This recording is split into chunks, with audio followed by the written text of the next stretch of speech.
I'll say a few words of self-introduction. I'm Aluf Benn. I've been a journalist with Haaretz for 36 years.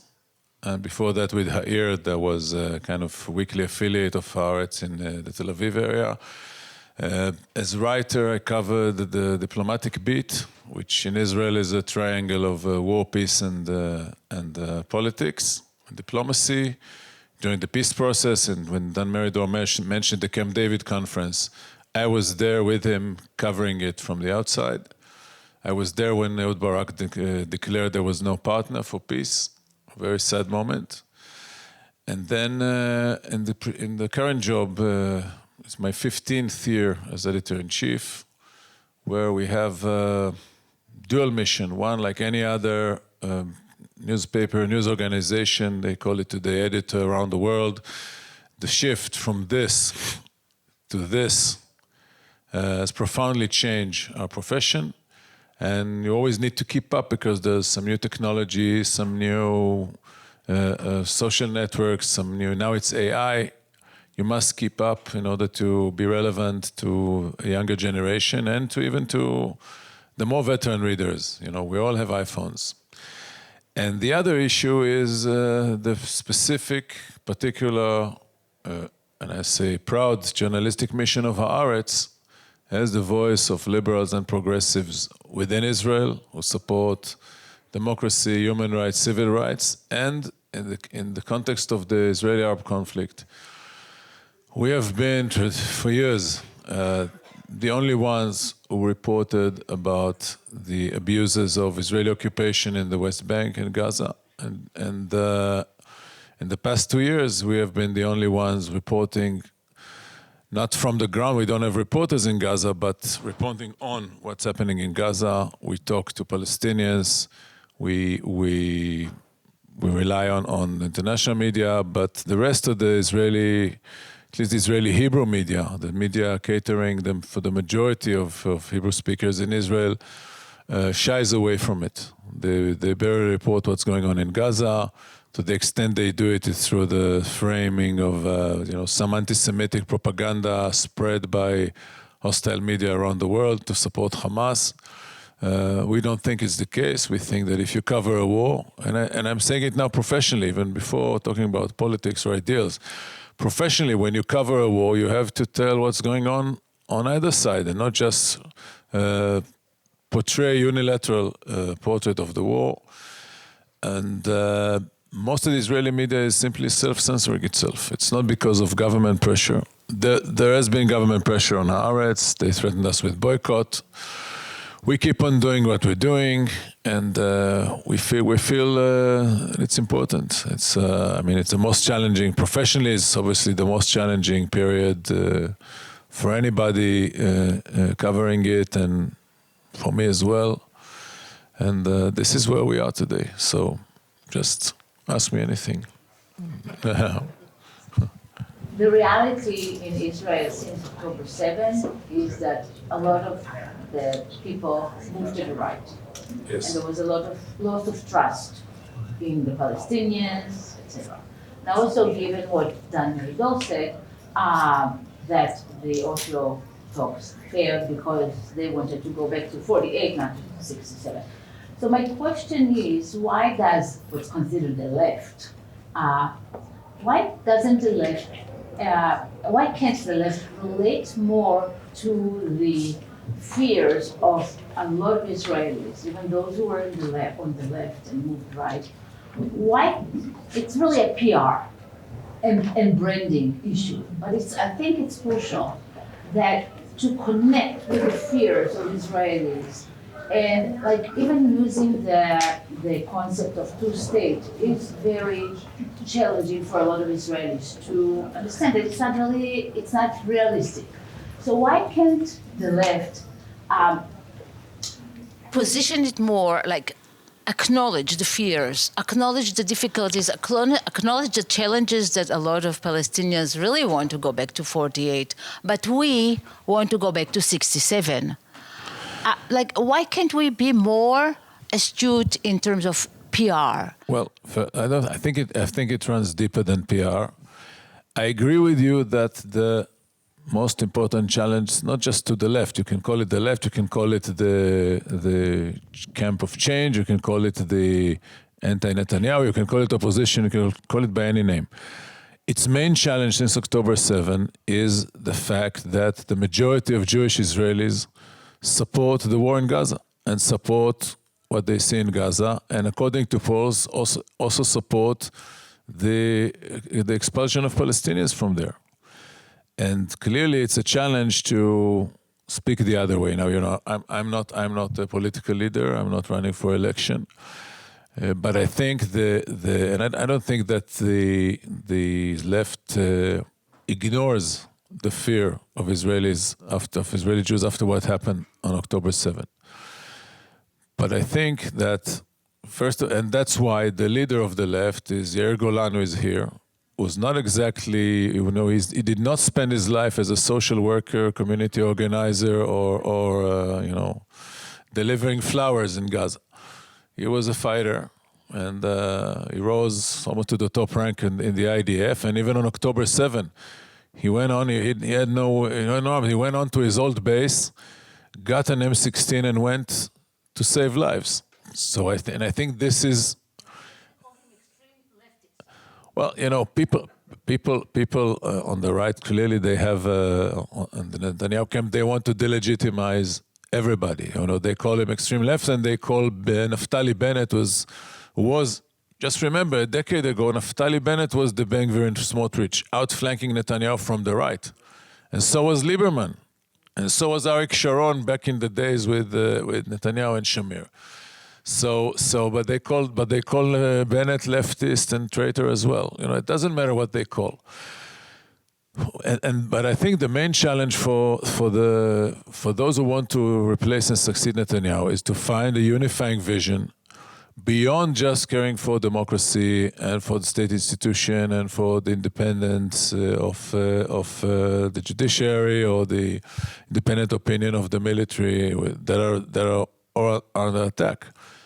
And I do think that that's personally the two-state solution may not happen tomorrow, but it's the least bad alternative for coexistence, as long as it's it's wrapped with the security arrangements and so on. And my my control group here is that Israel has been fighting in Gaza for 2 years.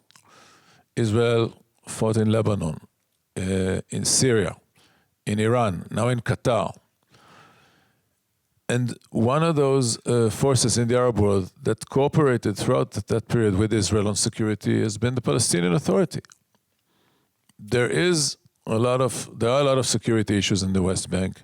There is a camp by the far right to drive out Palestinians from what is called Area C and concentrate them in the larger Palestinian towns and take hold and grab more land. But even under that, the Palestinian Authority still cooperates with Israel.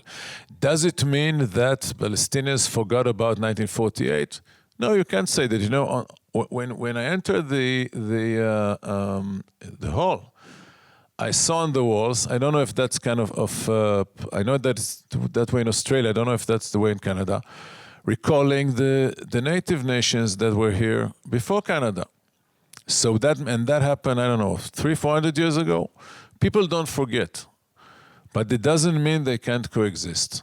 The idea that the new generation of Palestinians would just wake up one day and forget about 1948, that is not going to happen.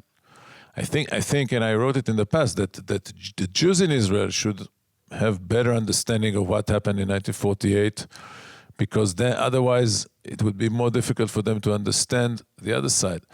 But that's besides the point.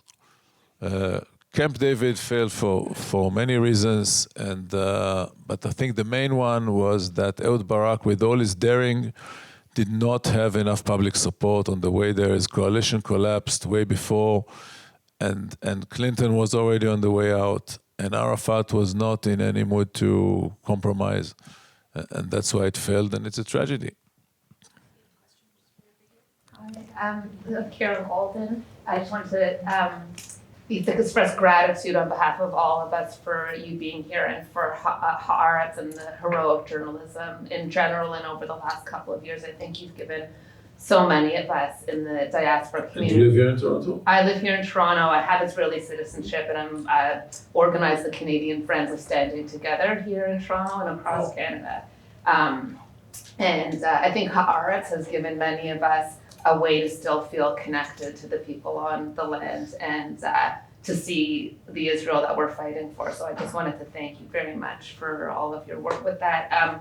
I did also want to ask you about something you didn't ask to Dan Meridor, and it speaks to this issue of 1948. I felt like a lot of his focus was, we need to get kind of back on track and kind of go back to these halcyon days of Zionism, which to me seems quite misguided, and like going back to that road is exactly what's going to get us here again. And to me, from Standing Together's perspective, it's about, moving forward a new political, and I kind of wish you had taken him to task on that, because I think it fed in, can I just finish one more thing? I think it fed into his other response about why the Olmert deal failed, and this whole thing about, they can't get over 48, and exactly what you were speaking about, which is going back to those days of Zionism is not understanding or having a misguided interpretation of the history and not realizing the impact that it had on the Palestinians. Well, clearly, if you'd ask, I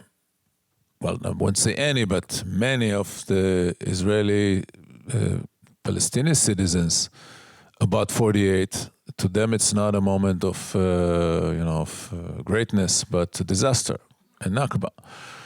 And look, I belong to a very small group of people who believe in the need to create an Israeli identity that is more egalitarian and that could include Jews and not Jews together.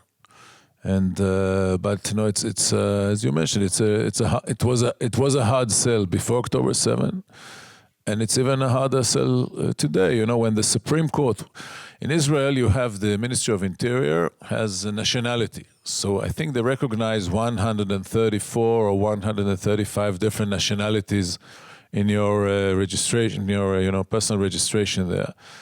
The most unique nationalities exist, without one Israeli. So people appealed to the Supreme Court years ago in those, glory days of a very liberal Supreme Court, asking the Ministry of Interior to write their nationality as Israeli in their ID documents. And the court said no. And the court said no because, as they said, after 65 years, we're still lacking evidence that such a nation even exists. And before that, again, Justice Agranat, one of the legendary legal minds in Israel, the man who brought civil rights and freedom of the press to Israel. It was not in the law. It was enshrined by his ruling in 1953, Kol Ha'am. And even Agranat said, if we declare that there is such a thing as Israeli, how can we reach out to what would be our unity with our Jewish brothers and sisters in the diaspora?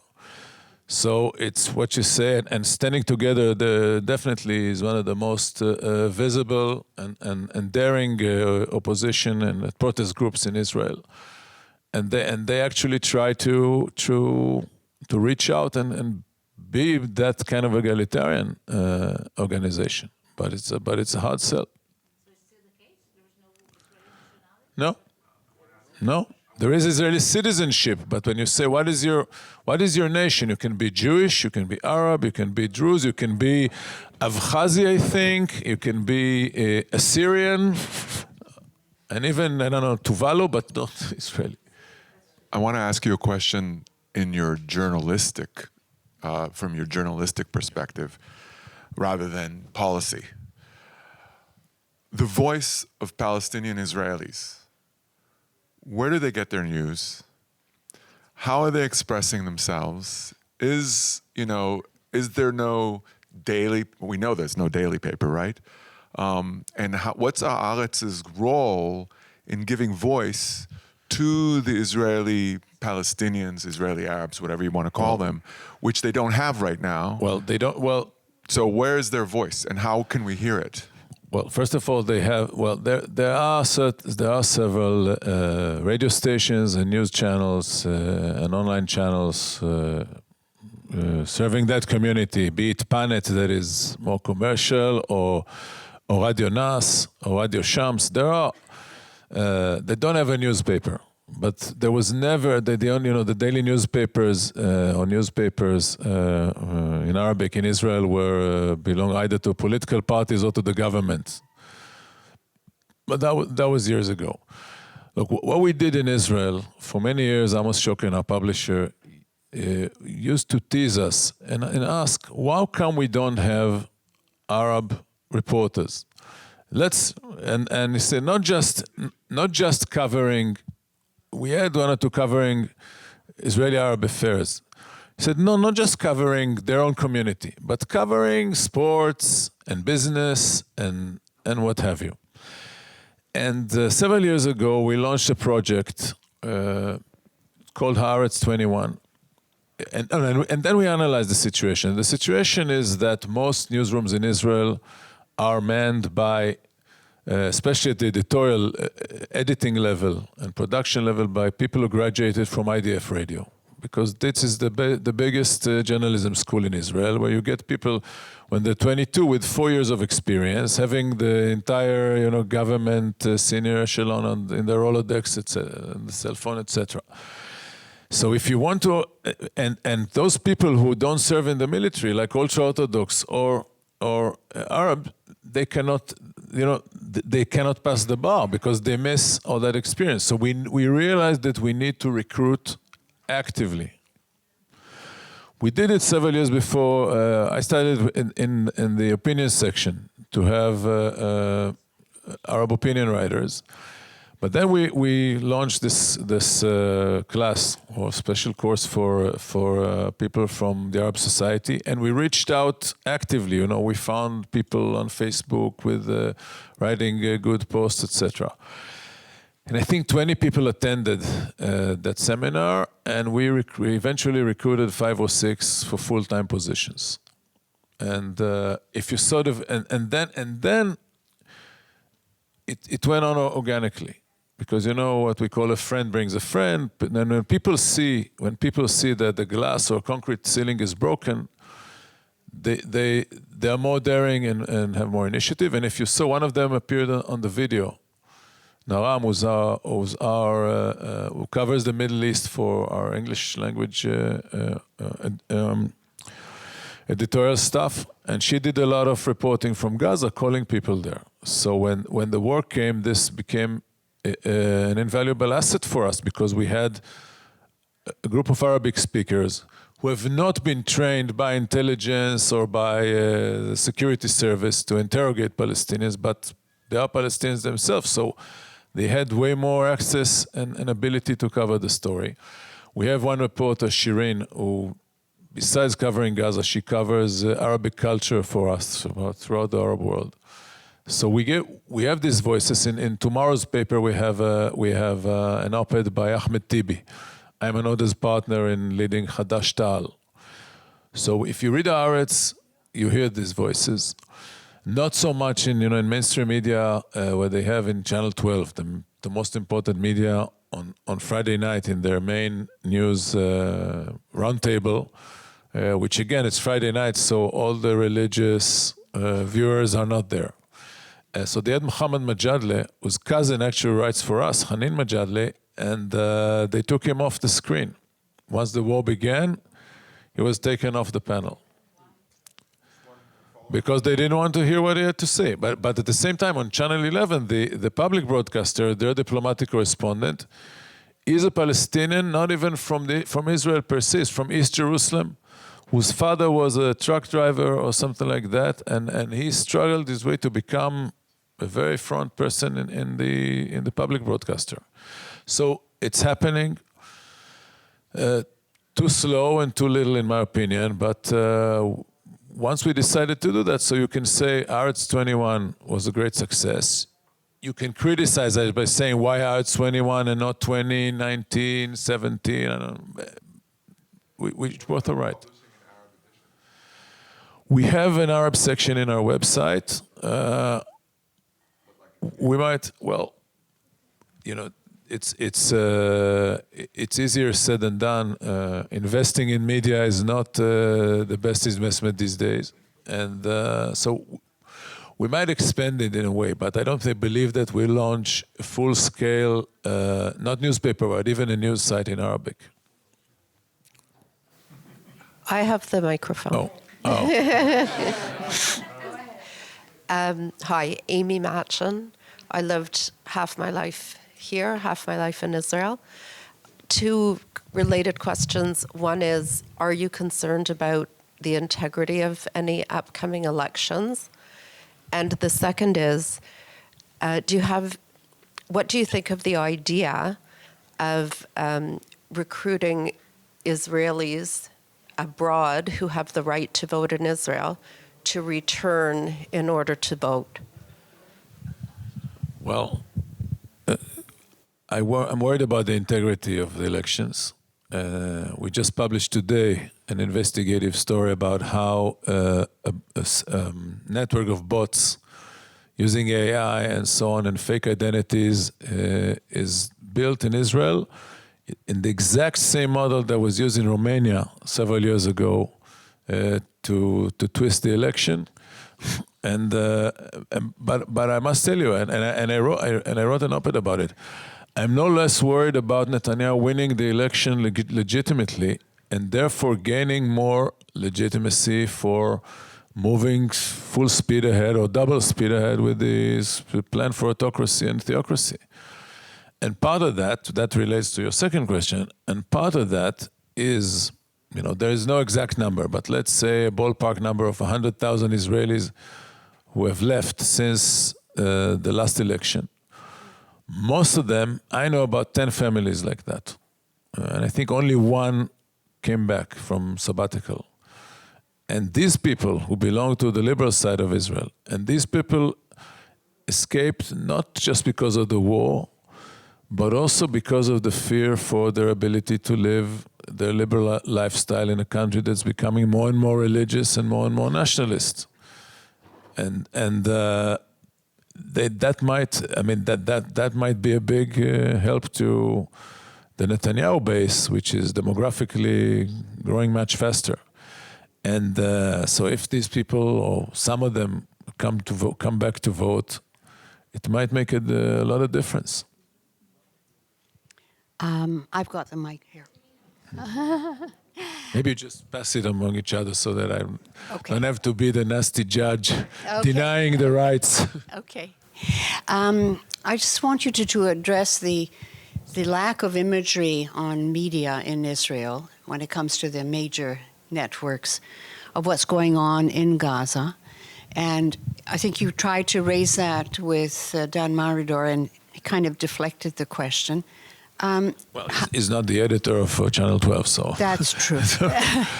But how do you think it would affect the Israeli opinion if there were real images of what's going on in Gaza right now?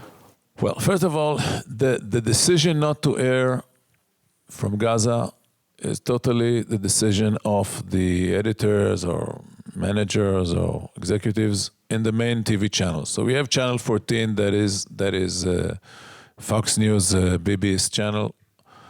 But we have the public broadcaster, 11, and we have 12, which is the mainstream, and 13. And they refrain from doing so. When you ask them, they say that the public doesn't want to know, that they might have problem with their viewers, that their viewers might flock to Channel 14, there was a leaked WhatsApp conversation among some of the editors and reporters of Channel 12 about reporting, I don't remember which event in Gaza.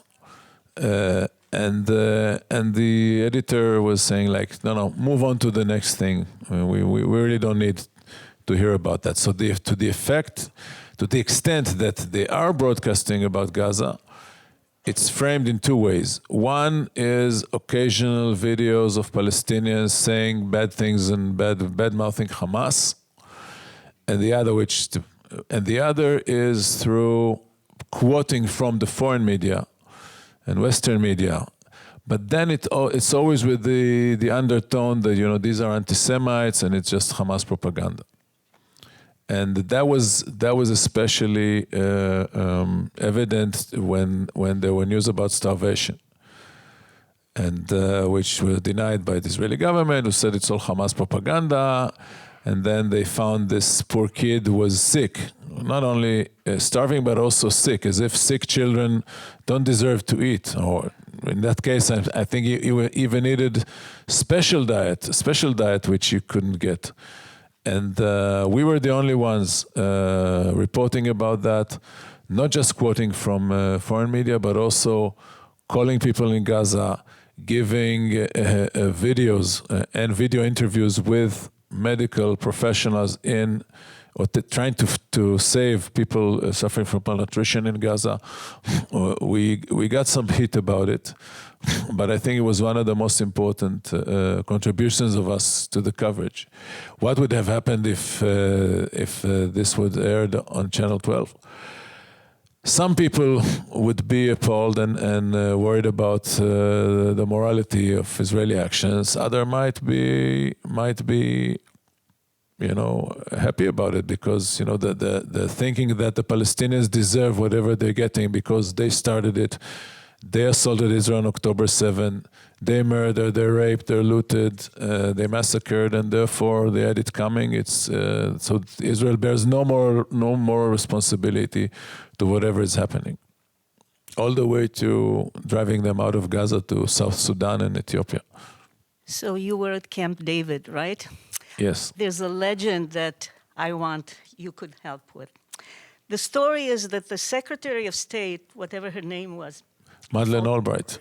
yes, that at the evening where the signature was supposed to happen, Barak got cold feet and would not come out from his room to go. And she went and she banged on his door forever and said, come. No, you're and mixing. He never did. You're mixing two other stories. One is about Barak's failure to reach peace with Syria. There was negotiation when it just began, and everybody expected Barak to cut the final deal with President Hafez Assad at the time, arguing that Assad was sick and dying, but he still had the authority to make peace with Israel, and that there was one meeting at the Blair House, and then came the Shepherdstown Peace Conference. And on the way there, we were flying with the Barak, the traveling press, and they kept us waiting on the tarmac for about an hour. The plane landed, and we were just locked in. We had no idea what was going on. And it took a year when only after the administration ended and some officials wrote, including Clinton, wrote their memoirs, said that Barak came and told the American officials that he was not going to get off the plane because there is no majority in Israel for that deal. So he just wants to call it off. And Clinton wrote retrospectively, I was furious to say the least. Now we were on that plane. Several rows, it was a small Boeing 707, not the wings of Zion that now Netanyahu has. We were, 10 rows back. We had no idea what was going on. And my colleague Raviv Drucker was telling me later, you see, we believe that we need to be on the spot and cover the story. We were on the plane, 3 meters away. We had no idea what was going on. And eventually Barak was convinced to go off the plane, and the conference convened in Shepherdstown, but it dispersed after 10 days and nothing came out of it. The other story was that after the failure of Camp David, they decided to keep negotiating. And then the second intifada erupted after Sharon, the Ben-Gvir of the time, came to Temple Mount, to Al-Aqsa, and the Palestinians revolted. And the Americans were trying, and the French were trying to save the day. So President Chirac called an emergency conference in Paris with Madeleine Albright, Barak, and Arafat. So we came, and they met at the residence of the American ambassador to Paris. And Arafat wanted to leave. So Madeleine Albright had the guards lock the door, lock the gates, and force him to stay there. Well, that didn't help either. Unfortunately. Yeah, I want to go back to today and talking a little bit about the the control that the government is gaining over the police, and now with Zini probably becoming the head of Shabak also. And we are hearing more and more ministers and members of parliament that say that they will not obey Supreme Court decisions. So with that kind of a trend that is happening, are you worried that at the end of the day, there will not be a choice if you wanted to keep Israel democratic from some kind of a violent clash between the two groups? No, I don't support violence of any kind. I don't support violence of any kind, and I think it's a wrong way to go.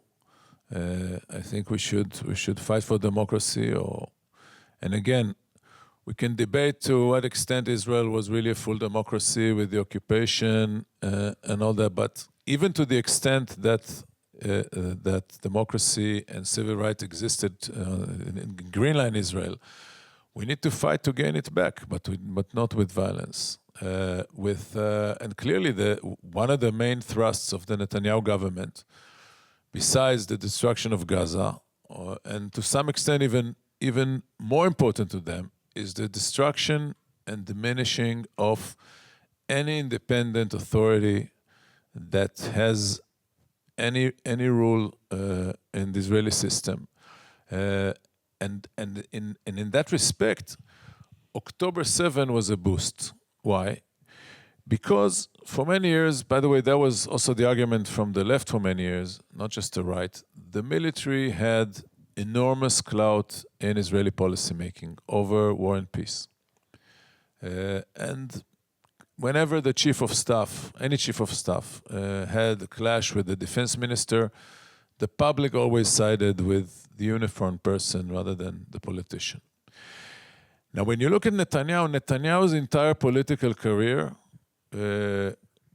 is a long fight against the military establishment created by the Labour Party. Most of his political rivals were, Yitzhak Rabin, Arik Sharon, Ehud Barak, Yair Golan, Benny Gantz. Now, even those among them whom he tried to recruit as defense ministers or coalition partners eventually had, he kicked them out. From Yitzhak Mordechai all the way to Yoav Gallant in this cabinet. Gallant was a groupie of Netanyahu. He went to his trial wearing the COVID mask and applauding like everybody else, and then became a bitter rival. October 7 and the dismal, unbelievable failure of the military and intelligence on that day enabled Netanyahu to weaken the position of military and of the intelligence community in decision making, and eventually kicked out Gallant, and he kicked out the security Ronen Bar and the chief of staff Halevi, and the chief of military intelligence Haliva left on his own device. So that cleared the ground for Netanyahu to appoint his own people. And guess what? He nominated Eyal Zamir, was his military advisor several years ago as chief of staff. And almost after an hour, Zamir became the new target for government abuse and ministerial abuse, and he veiled, but thinly veiled, threatened to resign. But they said, "Okay, go. We'll appoint someone else." And Zini, the new nominated head of the security service, is a Messianic student of the most extreme rabbis in the West Bank settlement, Rabbi Tau and his ilk.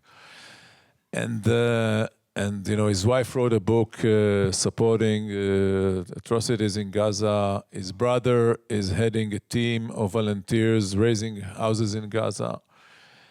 And clearly, Zini is more, and Zini said that you must commit, first of all, you're committed to the prime minister who is your boss rather than to the rule of law. Clearly, this is a very scary development that couldn't have happened if not the backbone of these services was broken by their failure of October 7. And now Netanyahu is using that to strengthen his own power. And I must say that most reports about Zini were about the fear of his undermining democracy in Israel and civil rights. But just guess what the service under him can do to the Palestinians that are more of a target of the security service than the Jewish society in Israel. So that's a very scary development. Jack Cunningham, good to see you Hi, again. Jack. Yeah, welcome. I wanted to follow up on a comment you made the first conversation we ever had about a month ago in Tel Aviv, and you said that those forces that are the broadly liberal side of the Israeli political spectrum, those who are opposed to the government, aren't offering much by way of a coherent alternative. They're better at saying what they're against than what they're for. You said if they get in, it'll probably be under a general who will be able to say, I have security credentials and can make peace and so on. But if the public, as it is likely to do, presses, what do you think an alternative stance would be in terms of security, and particularly in terms of Gaza, assuming, as is quite conceivable, that that conflict has not ended by the time of the next elections?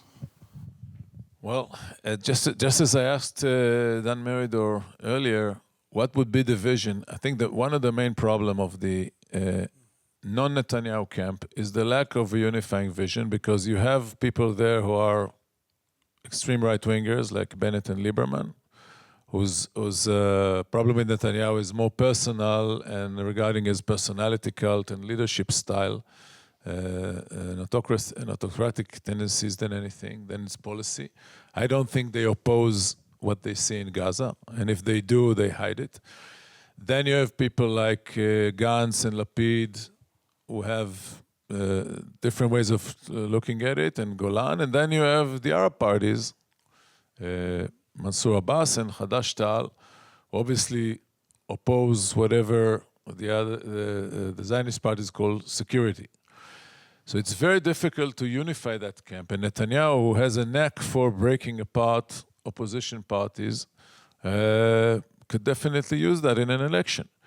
And not only that, there's Yossi Cohen, the former Mossad chief, who wants to run independently to be the prime minister, but that carries the risk of him stealing the votes, as Moshe Kachlon did in 2015, stealing votes from the non-Bibi and joining his coalition. But it's difficult to find that unifying vision beyond, stopping the road to autocracy. And in Gaza, I think the moderate proposal is to have some sort of a combination resembling the Palestinian Authority that cooperates with Israel on security and involved in the rebuilding of Gaza and trying to make a change there. Is it going to be easy? No, it's a very long process. It's not going to change life tomorrow. Yeah, 5 more minutes. Yeah, I think, and tell me if you agree or not, but there's a clear process to stop that, and that is the Kahanism was banned from the Knesset. The policies of Kahanism are to those parties. We're not talking just about individuals, but those parties. Why is that not in place today? So it's the policies that Netanyahu is using of Kahanism, which is destroying Israel's democracy. Because Netanyahu for years tried to stay away from the Kahanists, but in the last election, he realized that the trigger for the rise of Kahanism was 2021, what we call the Shomer Chomot. I don't remember the English name of that thing, and that was when Ben Gvir opened an office in East Jerusalem. There were Palestinian protests. Hamas launched rockets for the first time at Jerusalem. And then there were violent clashes in the mixed towns, in Acre, in Jaffa, in Lida, with some Jews killed, with Palestinian lynched in Bat Yam. And that raised the fear of civil war within Israel. And Ben Gvir came back strengthened and said, let me take care of the police. I will know how to handle them. It's the time for Ben Gvir. And before the last election, Netanyahu realized that this is deeply rooted within Israeli society, so that Ben Gvir, rather than a nuisance, could be the USP, could be the winning card for the right-wing coalition. So he gave space for Ben Gvir's campaign, and then united with him. And then I don't see the difference today between Likud, Ben Gvir, and Smotrich in terms of ideology and policy. About half the members of the Likud faction in the Knesset say the same exact things as Ben Gvir and Smotrich. And they try to, and they portray Netanyahu as the moderate. So there's no big difference today, as used to be. So banning Kahanism means to ban the coalition. Kahanism is now the official ideology of the Israeli government. How can it be banned in 1985 and not banned in 2002? Because in 1985 it was isolated. It was a small majority. In 1994, after the Hebron massacre of Baruch Goldstein, Ben Gvir's idol, then it was also the Kahana movement was declared, Kach and Kahana Chai were declared terrorist organizations. But you cannot win against the majority. And that event in 2021, you cannot underestimate its effect on the Jewish public opinion in Israel, to the extent that when you read some of the pre-war warnings about what would happen if there's another war, led mainly by ex-general Yitzhak Brick, a war hero of '73, who was like the whistleblower on military failures in Israel for years. His main warning was about the revolt of Palestinians within Israel, which again didn't happen. Coexistence continues. There was a crackdown on Palestinian protests in Israel, on freedom of expression. People were detained for Facebook posts and tweets, and on that it was not just Netanyahu. The Attorney General and totally cooperated with that. But overall, life continues. I think we're running out of time.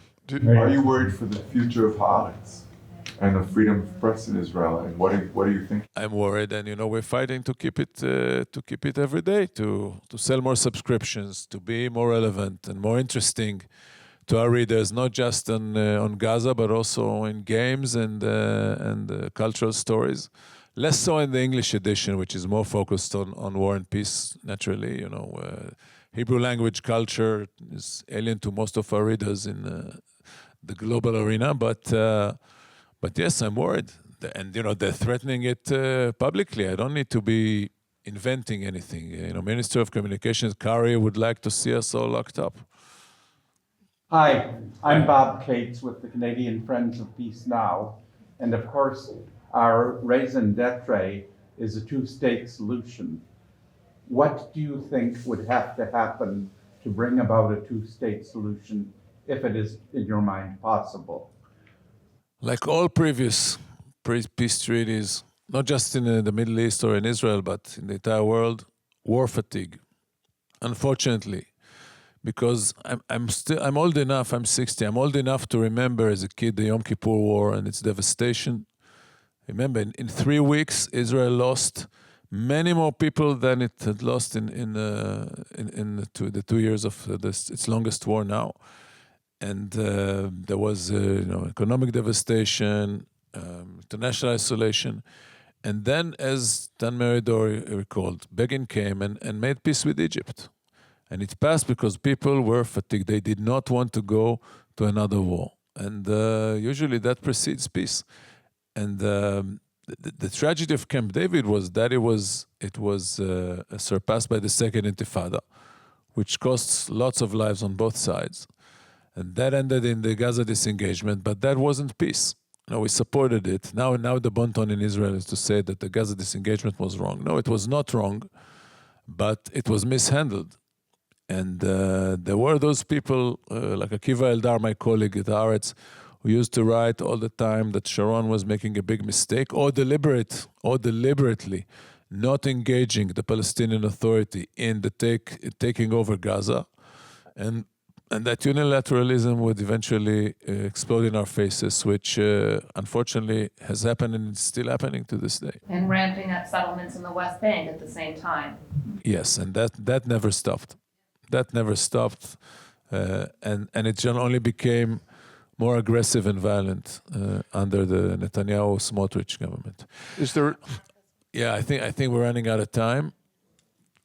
One super quick, is there anything that Western governments, in your opinion, could do that can be helpful to the progressive cause? To show the progressives that they're not alone.